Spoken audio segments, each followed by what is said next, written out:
Hello everyone, welcome to a brand new episode of the Sports Insight with your host Anwar Khan. And yes, as you know, we bring sports information to you guys from across the globe. But today's show will surely be focused on a different story. We'll surely be focused more on the Champions League. Not to forget, you can surely get in touch with us through our social media handle, which is at the rate of Indus News Sports. That basically works both for Twitter and for Instagram.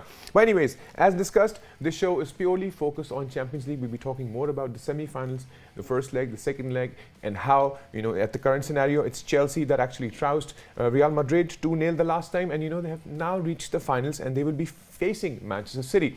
But to discuss more in-depth detail and analysis, we have with us Martin Ziegler. Martin, welcome to the show. Great to be with you. Great. So Martin, it has been an upside down story in terms of when we talk about the Champions League. And not to forget, we'll start off discussing how Chelsea managed to win against Real Madrid, which was 2-0, and now they are at the Champions League final. So what's your entire perspective on this particular match to begin with? I think this is a great example of what Thomas Tuchel has brought to Chelsea since he arrived. They suddenly look very, very organised. Everybody knows what they're doing. They're playing to a system. And the talent that they've had in their squad, because they spent a lot of money last summer.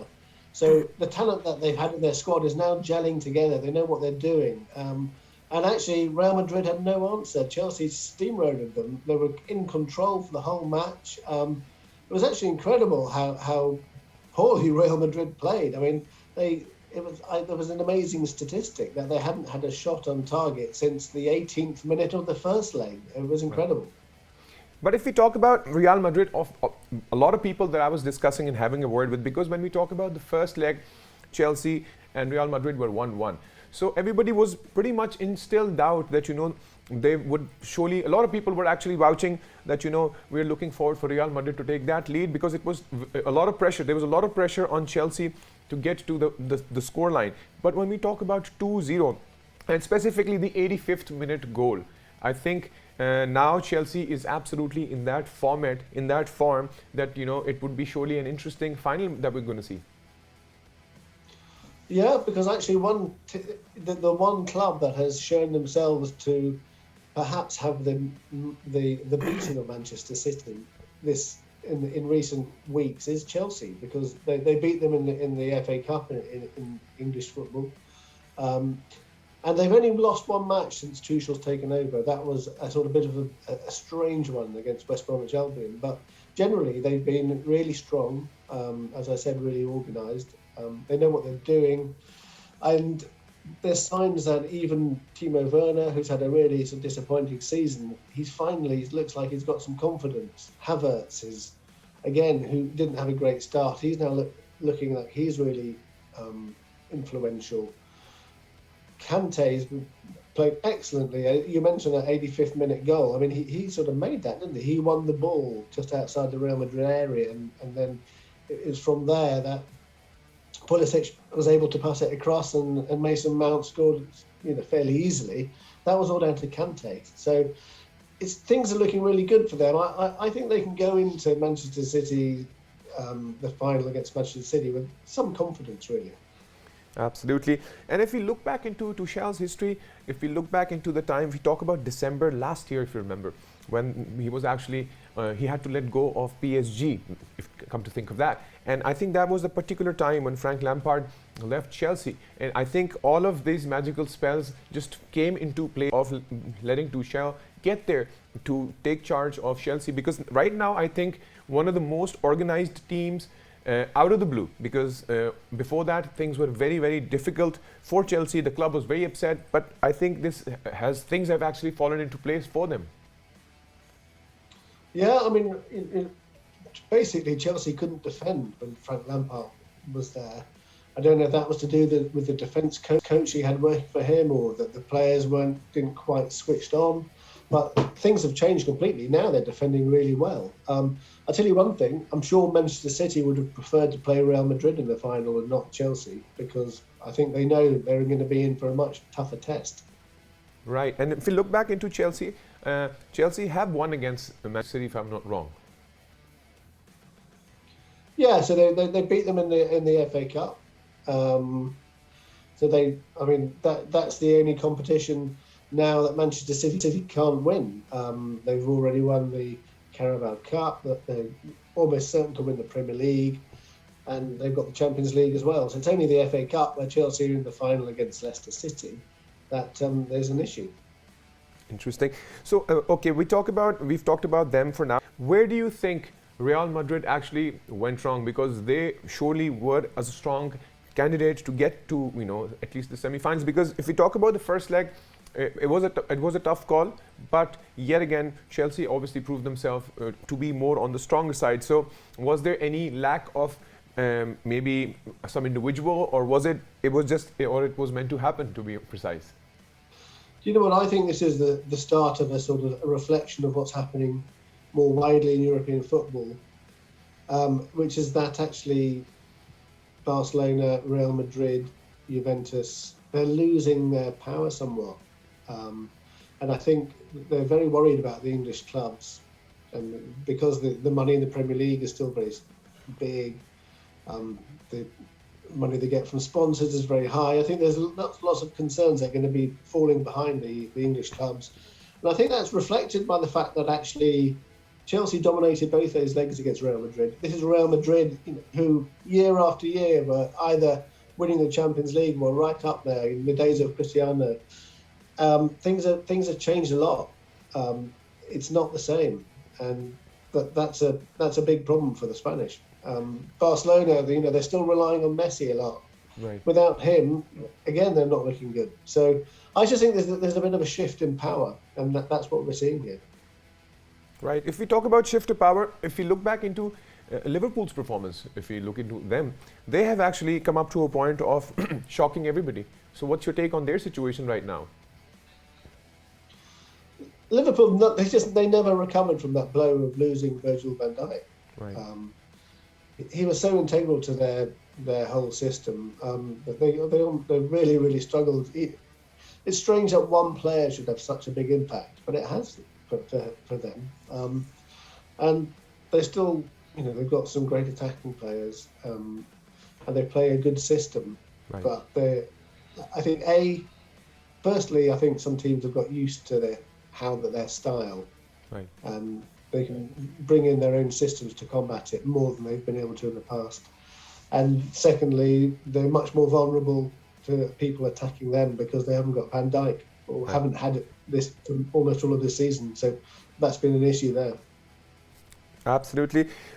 A quick word on obviously Manchester City, that I managed to take care of PSG. Obviously PSG, even though filled up with superstars, but I think the gelling element in PSG was missing. So what's your take on the two legs that actually took place and made Manchester City head to the finals?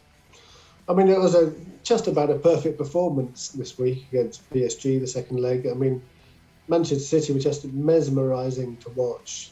I mean, some of their football was excellent. PSG was a bit disappointing. I think the fact they didn't have Mbappe, I know he was on the bench, but he'd been injured, and I think that was a really big confidence blow for them. Right. And actually, it turned out to be fairly straightforward for Manchester City. Some of their movement and so frustrated PSG. Di Maria ended up getting sent off. Lots of other players got booked because they were just fouling left, right and centre. Right. So I think Manchester City, it was no problem getting there. I mean, actually, I think Bayern Munich would have been a much bigger test as it was, but obviously they didn't make it. Right. Anyways, thank you so much, Martin, for being a part of the show and discussing Champions League with us. We'll surely have you again. Great stuff. Thank you. Pleasure. So that was, and obviously Martin told us an in-depth analysis of how the situation is for now in terms of the World of Champions League. But not to forget that now Chelsea is also headed to the finals, and not only that, it's going to be Manchester City as well. So it's going to be a super interesting match, which will surely be in Istanbul. We'll surely be talking about that. But what we'll do is we'll take a quick break, and once we get back from the break, we'll discuss more on the in-depth analysis on Champions League. See you guys after the break.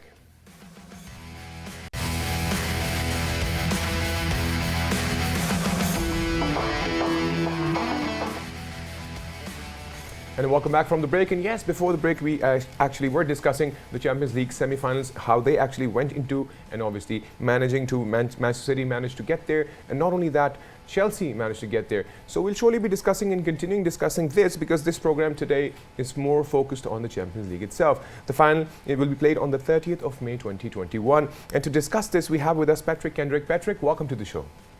Thank you very much. Great to be here. Great. Patrick, what's your entire take? Let's start from, we'll surely be talking about the leg one match to begin with, Real Madrid versus Chelsea. We'll talk about that, and then we can surely discuss the second leg as well. So what's your take on the first leg that actually happened, and Real Madrid managed to score one and Chelsea were one, and a lot of people did have their hopes bounded to Real Madrid, but I think Chelsea managed to do an amazing show in the second leg by taking that and going into the finals. Yeah, absolutely. I actually think the first leg scoreline was a little bit harsh on Chelsea, given how well they played. Real Madrid scored that rather opportunistic goal through Karim Benzema, but Chelsea took the lead, and I think they created more opportunities, and they probably would have gone back to London feeling slightly hard done by, having only come away with a draw, albeit that is a very good result in the first leg, particularly when you're playing away, when you're playing against a side of the quality of Real Madrid, who have such great history and prestige and tradition in this competition. And then Chelsea just never really relinquished control of the tie in the second leg. In London, they were so impressive, 2-0 victory. That defensive solidity really has been a hallmark of the Blues ever since Thomas Tuchel came into the job. And so when you're not conceding goals, it becomes a lot easier to win matches, particularly in knockout football like this. And Chelsea got that goal late on through Mason Mount, but they never really gave Real Madrid too much of a look in. Right. And if we talk about, obviously, Thomas Tuchel, his entry for Chelsea was a surprising entry, and before that Chelsea were on a very different tangent, to be very honest. Thinking about Frank Lampard, as a footballer, obviously he has a different vibe to it, but then coaching it, not being able to get those victories which everybody were expecting of Chelsea. And if we look into how Thomas Tuchel got out from PSG and eventually managed to get here, is more like some magic spell out there too, and now when he's here, things are going the way they were supposed to. Yeah, I think it really was a masterstroke from the Chelsea ownership and senior management in hiring Tuchel and firing Frank Lampard, which wouldn't have been an easy decision emotionally because of his attachment to the club and because of all that he won there as a player. And I think whereas Lampard did a reasonable job, naturally there's no substitute for experience, be it in any industry, be it as a player, but particularly as a football manager. And I think we've really seen the difference there between Tuchel and Lampard. Tuchel has so much experience in European football in the latter stages of this competition. He got to the final last year with Paris Saint-Germain. He would have no doubt felt very hard done by at the fact that then he was dismissed this season. And as we've seen, Paris Saint-Germain might not even win the league domestically, despite the fact that they've brought in Pochettino. So Tuchel has been vindicated because he's gone further in the competition than Paris Saint-Germain. Lampard did help to bring through some very exciting young players with Chelsea, but as we've seen with the likes of Mount in particular, Tuchel is more than capable of continuing that job, of really kicking on from there. And I think that was what was so impressive. They made the change at the right time, and it's looking like Chelsea are going to finish not only in the top four, so they'll qualify once again for the Champions League next season, but obviously they're into the final now. And in some ways, the fact that they're coming up against another English side might even benefit them. Yes, they are up against a superpower in the shape of Manchester City, but these teams know each other very well. And as we've seen in the past with these all one country finals, occasionally they can be very cagey games. But I think the Tuchel appointment following on from that Lampard dismissal mid-season has gone really well according to plan. It shades a little bit of that season when Chelsea won the Champions League with Roberto Di Matteo, albeit he didn't have anywhere near the same experience as Tuchel did. And if we look into Manchester City itself, if we, on a serious scale, if we look at their performance with regards to all their situation, I think they're at the perfect shape right now. But if we remember, Chelsea have won against them. So it's going to be a very, very interesting final, in my opinion as well. And let's talk about how Manchester City managed to beat PSG. PSG has been one of the favorites to people out there, obviously more of the star power, but then comes the gelling in part. So if we look at both the legs had red cards, which is very rarity. I think this was the third time ever that it has happened. So we can understand the amount of frustration that they were going through. Yeah, absolutely. I think Paris Saint-Germain did show slight shortcomings in terms of their temperament and character. We saw that particularly in the second leg when things didn't go their way. once they realised that they were behind in the tie and looking like going out, we started to see some of the red mist descend with the likes of Marco Verratti, who's a brilliant player, but he almost gets booked every game, it seems. And he was very much in danger of getting sent off prior to that. So yes, it was a very tense affair. But I think part of that was because Manchester City had such a good game plan. They were able to frustrate Paris Saint-Germain.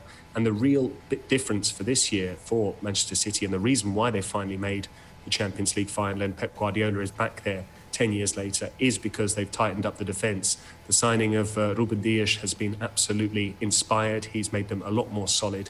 They don't concede goals. We saw that in the group stage. We've seen it throughout the competition. I think Manchester City have won every single game with the exception of the Porto match in the group stage, by which stage they were already top of the group anyway, so it was something of a dead rubber.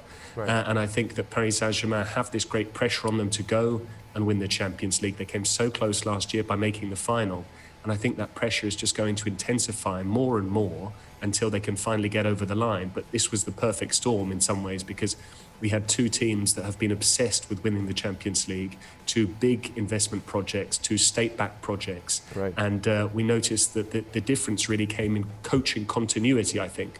Whereas Maurizio Pochettino is a brilliant tactician, and I'm sure he'll do a very good job with PSG if afforded the time, Manchester City have this long-term project with the best coach in the game. And Guardiola has finally got it right. He has the right players. He has the right personnel. You can see that he's improved players with the likes of Bernardo Silva, with Riyad Mahrez, who was outstanding in the second leg. Right. Everyone is getting better. Then you introduce young players like Phil Foden, and it's a very exciting combination there. And so I think Manchester City will naturally start as favourites for that match because of their campaign, because of their players, because of how well they've done in the Premier League. And of course, we have a bit of a starter, an antipasto, if you will, coming up this weekend with the teams playing against each other in the league. Right. And if we talk about the entire gelling, I think they have the right combination from the players, as you mentioned, from the coach, from the players. And, in terms of, having those matches, staying focused on what they really want. But because, as we were discussing Chelsea, and we talked about the same thing, that Thomas Tuchel, once he got there, things started changing for them. But before that, by then, I still remember, by then Manchester City were still on the top of even the Premier League on the charts. So it's going to be seriously very an interesting match to see how things flow in. But on the contrary, for PSG, I think they still lack that element, because if you remember the first leg match, how it started in the first 45 minutes, PSG were the team that have actually managed to score that first goal. But after that, it was a complete game changer, And I think after that they started losing themselves. They started losing that hope, that energy, and then we started off with the red card, the frustration. So I think the consistency was something that was, I think, clearly missing in this one. Absolutely, I agree with you, especially given that Manchester City were really under pressure in the first half of that first leg. And perhaps in previous years, Manchester City would have gone 2 or 3 goals behind and the tie would have been beyond their reach. We saw that in previous years when they played against the likes of Liverpool and Manchester City and even AS Monaco many years back. So I think the fact that they do have that greater defensive solidity, that they're able to stay in the leg and in the tie as a result, because they're able to dig deep and defend properly, certainly allowed them to get back into it. And that's when the momentum began to shift, and we saw PSG's frustration at perhaps not capitalising on the fact that they were the better side. They did have that superiority in terms of territory, in terms of chances. And of course, we mustn't forget that Kylian Mbappe was a massive miss. They really felt his absence keenly in the second leg. I mean, that's what makes PSG so hard to defend against. It is not only Neymar, but there's also Mbappe and Angel Di Maria as well. So when you have all three of those, it's a lot harder to isolate one as the threat and just nullify that player. Whereas when Mbappe is missing, there's no other player like him in world football in terms of his skill set, in terms of his pace, his ability to beat a player and make things happen. So PSG, I'm sure, will be consistently in the last 4 of this competition. I think there'll be a regular fixture in the final as well. It won't be this year, it might well be next year or the year after. I don't think PSG are going anywhere. And I think they're doing the right things in terms of recruitment, in terms of the coaching appointment that they've made. But I think this was long overdue for Manchester City because of the team that they've built, the way that they have dominated English football domestically, apart from last season, obviously, when Liverpool won the league. That was a bit of a blip for them.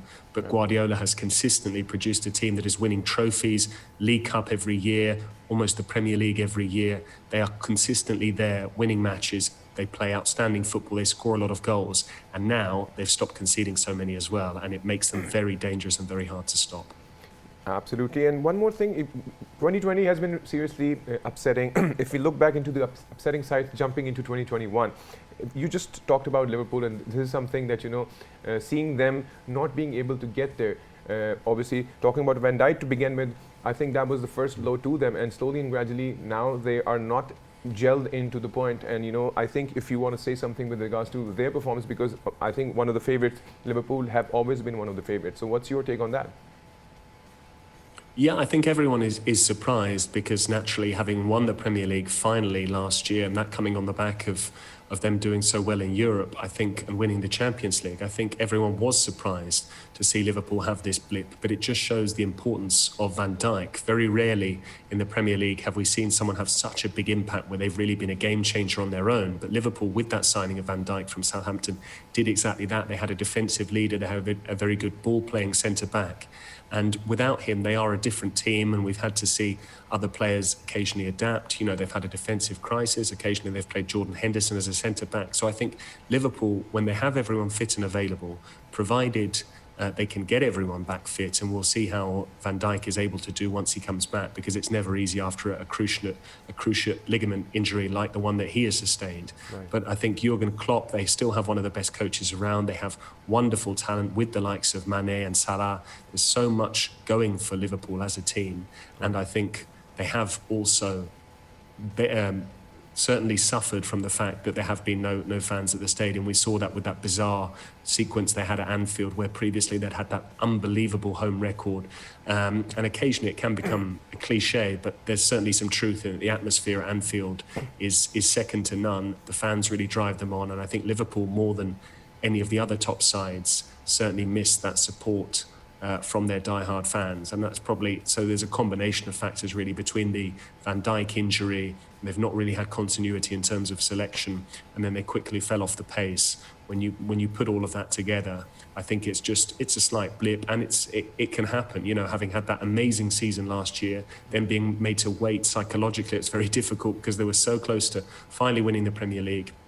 They eventually got the job done, albeit in slightly underwhelming circumstances, because, in the meantime we had lockdown, and then we returned to action with no fans in the stadiums. That's the most sad thing to hear. Yeah, the sad thing always with the fans is once even the fans are missing the football thing, but on the contrary, for the players, it's more like the empty stadium syndrome situation. And I think all the players eventually will have to adapt to the situation, and that's probably the only thing. If we talk about the upcoming final that's going to happen in Istanbul, I think it would probably be the same. We have not heard yet how much attendance are they allowing. It does have an impact on the players who are actually performing and putting in their best. 100%. I mean, we saw that unprecedented final last year in Lisbon when the entire latter stages of the tournament were played in the Portuguese capital. We had the final at the Estádio da Luz, which had hosted a derby between Real Madrid and Atletico Madrid only a few years before. There was such a striking contrast there between, two teams from Spain going across to Portugal to play in a final in Lisbon, which is very close geographically. That was wonderful. Whereas then you have this massive contrast now where you've got two English sides who in theory have to go all the way to the eastern side of Europe to play in Istanbul, right, in a stadium which will not be full. Right. In terms of the Europa League final in Gdansk in Poland, UEFA and the Polish authorities have committed to 25% capacity. Right. So that's around 7,500 for Manchester United Villarreal. Turkey has now been added to the red list by the UK government, which means that people can't travel there without necessarily quarantining on the way home. So there are huge logistical issues for supporters. There's talk of UEFA possibly moving the match to Wembley. It remains to be seen whether Wembley has that availability or another English stadium. But it does seem slightly bizarre to hold a final in Turkey, particularly if it's not going to be a full stadium, and have English fans trying to get there and then struggling to do so. Turkey have already had to wait 1 year. Lisbon joined in last year and took over. Maybe an English ground could do so this year, and Turkey might have to wait another year. But it must be very frustrating for the Turkish residents, for the Turkish Football Association, and all those with a vested interest in the game. Absolutely. Thank you, Patrick, for being a part of the show and discussing the in-depth analysis. It was great having you. My pleasure. All the best. Bye-bye. So that was Pat, and obviously he did mention it's very tricky because of the fact that now all these teams will have to go to Turkey for this football match, and they have actually mentioned that 25% of the attendance will be allowed. But on the contrary, the English fans can't really go there. So they're still in the talking terms, which is whether to shift this final to an English country or not. But let's see how things flow by. But anyways, guys, if you want to reach out to us, you can reach out on our social media handle, which is @Indus News Sports. That's basically both for Twitter and Instagram. Till then, take good care of yourself and bye-bye.